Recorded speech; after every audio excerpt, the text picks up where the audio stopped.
Bonjour à tous. Dans cette vidéo, nous allons voir le jeu de la vie en 3D. Alors pour aller dans le jeu de la vie en 3D, on va sur Laboratoire, Recherche, Automate et Jeu de la vie 3D. Alors le jeu de la vie, c'est pas un jeu vidéo, c'est une simulation. Donc c'est un moteur de simulation de ce que la vie pourrait être si on crée un univers avec des règles simples.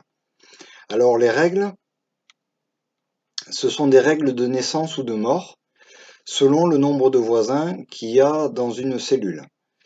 Alors, là, vous voyez trois parties au jeu de la vie. Une partie à gauche avec plein de boutons, une partie au centre avec ce carré, et une partie à droite, ce sont les règles de transition. On verra tout à l'heure ce qu'il en est. Alors, pour la fenêtre au centre, vous pouvez faire tourner le volume pour le voir en 3D. Vous pouvez le faire tourner dans tous les sens. Et vous pouvez ajuster son angle comme vous le voulez. Alors, dans la partie à gauche, les trois premiers boutons, c'est jouer, un tour et stopper. Alors jouer, ça va dérouler les différentes étapes du jeu de la vie et ça va activer la simulation. Alors on va faire ça. Donc là, la simulation se met en route. Et au bout d'un moment, on a différentes cellules qui sont mortes et différentes cellules qui sont restées.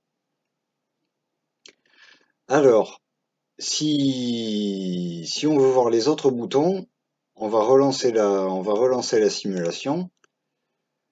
Donc il y a le bouton un tour. Alors le bouton un tour, ça permet de voir un tour de la simulation, de faire jouer la simulation au tour par tour.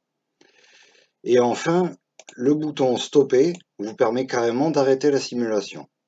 Donc vous avez le bouton jouer pour démarrer la simulation et le bouton stopper pour l'arrêter. Alors juste en dessous, vous avez un bouton d'initialisation de tout le volume. C'est pour ça qu'il s'appelle tout. Alors vous avez différentes possibilités. Remise à zéro, ça vide le volume, comme ça. Ici, vous avez un curseur, c'est la densité avec laquelle vous voulez initialiser le volume. Alors si on met une densité basse, par exemple, ça initialisera peu de cellules. Et si on met une densité haute, ça initialisera beaucoup de cellules. Alors on va voir ce que ça fait avec une densité basse. Donc en cliquant sur le bouton au hasard, ça crée un volume rempli au hasard avec une certaine densité de cellules. Alors allons-y. Donc voilà, là il y a une densité de cellules assez faible. Vous voyez, c'est bien réparti dans l'espace, mais il n'y a pas trop de cellules. Alors si on essaie avec beaucoup de cellules, au contraire, ça rame un peu, mais vous voyez que le volume est tout à fait rempli. Alors on va remettre la densité à une valeur pas trop élevée, pour avoir une bonne fluidité d'exécution. Voilà, là ça devrait aller. Ouais, c'est encore un peu trop élevé. Ça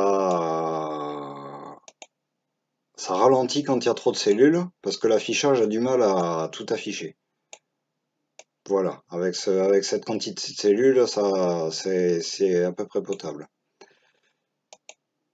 On va en mettre un peu moins. Voilà. Et là, ça redevient fluide.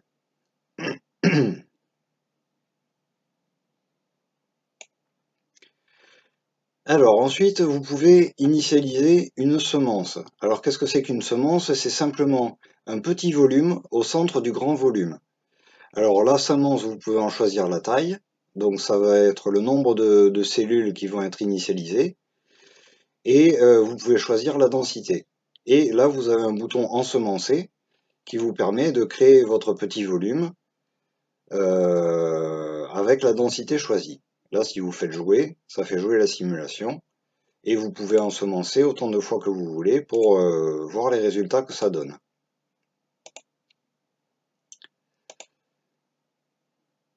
Alors, on va remettre le grand volume. On va stopper la simulation pour avoir le volume au départ. On va mettre un tout petit peu plus de cellules. Voilà, là ça devrait être correct. Voilà.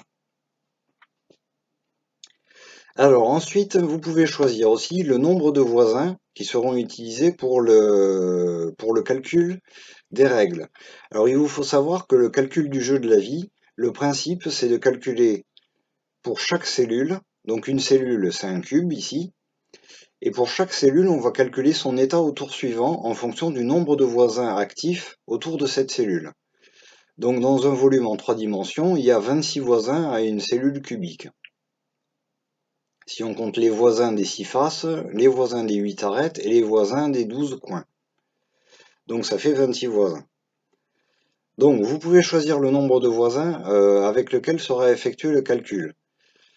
Donc soit les 6 faces, les 8 arêtes, les 12 coins, ou alors des combinaisons des 3 jusqu'à 26 voisins. Et là, le bouton éditer, on le verra un peu plus tard.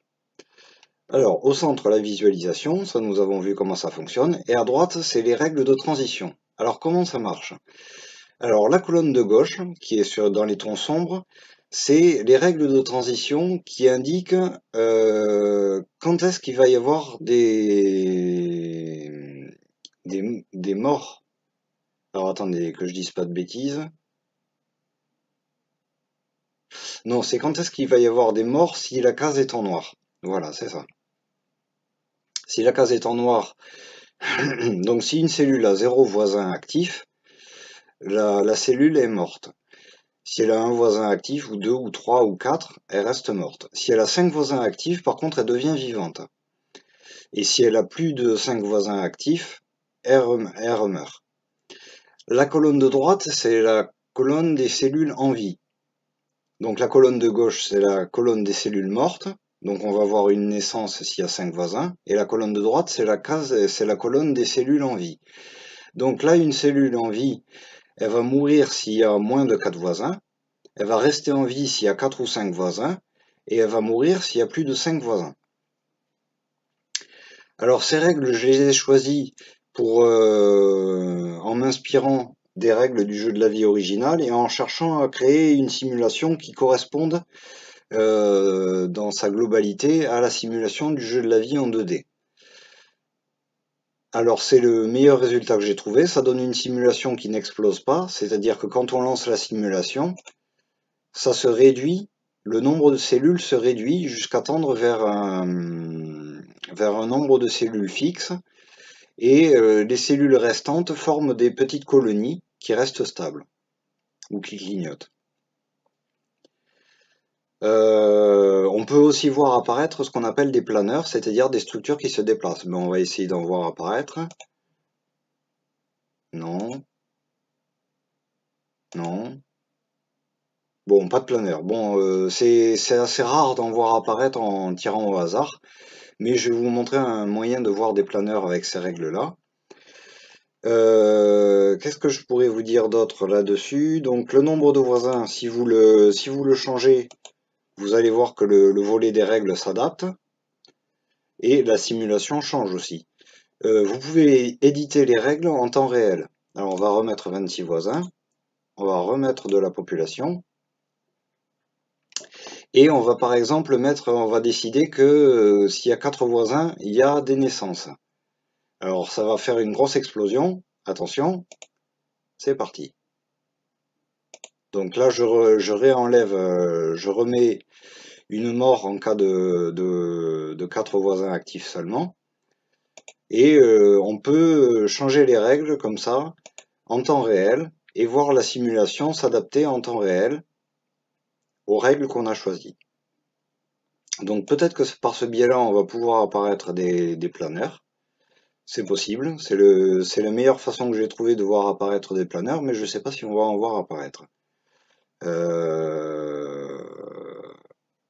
Non, toujours pas de planeur. Alors, pour voir apparaître des planeurs, vous allez appuyer sur les touches F2 à F5. Vous allez voir différents planeurs avec leurs différents systèmes de règles, et tout est préconfiguré pour que vous puissiez les observer tranquillement. Alors, F2. Donc voilà, ce système de règles où toutes les cellules qui ont 4 voisins exactement naissent, et dans tous les autres cas, les cellules meurent. Donc ça fait apparaître ce planeur. Ensuite, avec ce système de règles, on voit apparaître ce planeur-là. Avec ce système de règles, c'est celui-là. Et avec le système de règles qu'on avait au départ, c'est celui-là. Voilà.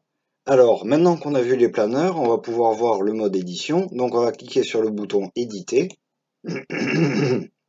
Donc là, ici, on a le volume représenté en 3D sur 3 plans, sur 3 axes plutôt. Et là, on voit le planeur qu'on voyait tout à l'heure. Donc, on le voit de profil, de face et de dessus. Voilà. Donc, pour changer la vue, vous cliquez simplement sur la vue et ça la met au centre, ce qui vous permet d'éditer les différentes configurations que vous voulez dessiner. Alors, avec la molette de la souris, vous naviguez dans le volume volume en 3D. Ça vous permet de choisir le plan sur lequel vous éditez, puisque un volume, c'est un ensemble de plans. Donc, on va dessiner tranquillement. Alors, faut pas aller trop vite parce que c'est assez gourmand en calcul. On change de plan. On navigue dans le volume avec la molette, toujours. Et on va dessiner comme ça 3 cercles. Ça va nous faire une jolie structure en 3D. Bon, alors excusez-moi pour la rondeur de mes cercles, c'est pas très parfait, mais on va faire avec. Alors toujours naviguer dans le volume pour choisir le plan que vous allez éditer. Alors vous voyez que sur le plan que vous éditez, il y a des pixels gris et des pixels blancs. Alors les pixels blancs, c'est les pixels du volume que vous êtes en train d'éditer, et les pixels gris, c'est les pixels Alors les pixels blancs, c'est les pixels du plan que vous êtes en train d'éditer, et les pixels gris, c'est les pixels du reste du volume. Voilà. Donc quand vous éditez, les pixels apparaissent en blanc. Alors vous cliquez avec le bouton gauche pour ajouter des pixels, des cellules, et pour supprimer des cellules, vous cliquez avec le bouton droit. Voilà, pour supprimer une cellule, c'est le bouton droit. Voilà, on a nos 3 cercles. Maintenant, on va revenir à la visualisation et on voit notre structure qui est dessinée. Et on peut la faire tourner pour la regarder dans tous les sens. Alors là, si on fait jouer à nouveau, la structure va disparaître parce que le système de règles ne permet pas de la faire survivre. Et par contre, on va voir notre planeur qui a disparu aussi. Il a dû rentrer en collision avec les cercles. Voilà. Donc là, on peut repartir sur un volume normal. Et si vous avez envie de dessiner autre chose, vous faites éditer. Alors par exemple, on va éditer à nouveau une cellule simple. Alors on va faire une remise à zéro du volume. Et on va choisir, on va faire une structure toute simple. On va faire un gros cube. Voilà. Et on va changer les règles. Et on va regarder ce que ça fait. Alors pour les règles, on va mettre qu'il y a une naissance quand il y a 4 voisins et des morts partout autour. Et on va faire tour par tour parce que ça va aller très vite. Donc voilà, on voit la structure qui se développe au tour par tour et qui crée comme une sorte de motif fractal un peu.